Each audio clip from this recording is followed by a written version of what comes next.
สวัสดีครับพวกกับช่อง Easy DIY อีกแล้วนะครับทำอะไรง่ายๆนะครับวันนี้มาทำเบาะนะครับ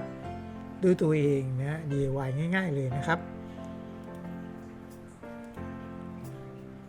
เริ่มต้นด้วยการวางไม้โครงก่อนนะครับไม้โครงในที่นี้เนี่ยใช้ไม้จอยนะครับไม้จอยทำเฟอร์นิเจอร์นะ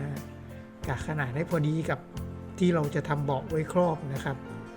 จากนั้นตัดครับตัดด้วยอุปกรณ์ตัดฉากเลยนะ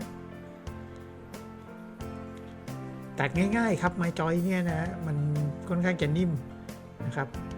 จะใช้ไฟฟ้าหรือเลื่อยมือก็ได้นะครับนะถ้ามีไฟฟ้าก็ไฟฟ้าตัดครับจากนั้นนะครับนำมาจับฉากนะครับนะใช้ฉากอเนกประสงค์นะครับเป็นฉากเหล็กนะ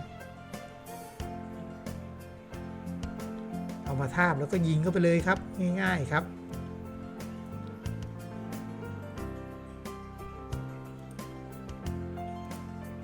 ยิงให้ครบทุกอันนะครับ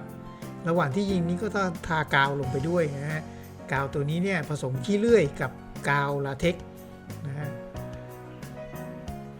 แล้วก็ใช้ปืนลมยิงสักนิดนึงนะครับยิงมันไม่ได้อยู่กับไอ้ปืนลมนี่หรอกครับมันอยู่กับกาวนะครับพอมันแห้งแล้วมันจะอยู่กับกาวเลยนะไอ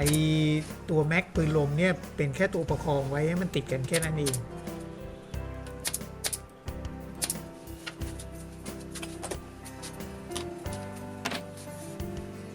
จากนั้นนะครับตัดไม้นะครับตัดไม้อัดนะไม่อัดแผ่นนะครับเพื่อที่จะมาไว้หุ้มเบาะหนังนะครับแล้วเป็นตัวรองฟองน้ำด้วยนะครับจับทุกอย่างมาประกบกันครับ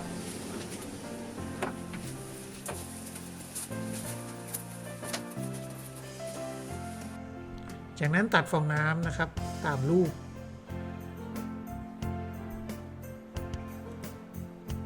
นะแล้วก็เริ่ม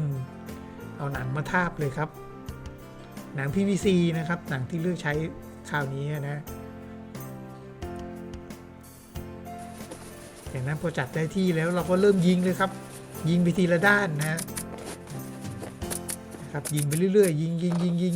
เลยครับ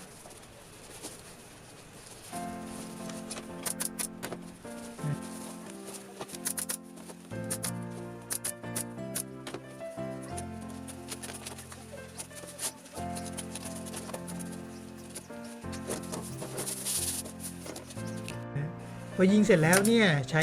ผ้ากระสอบนะครับนะยิงปิดทับรอยสักนิดหนึ่ง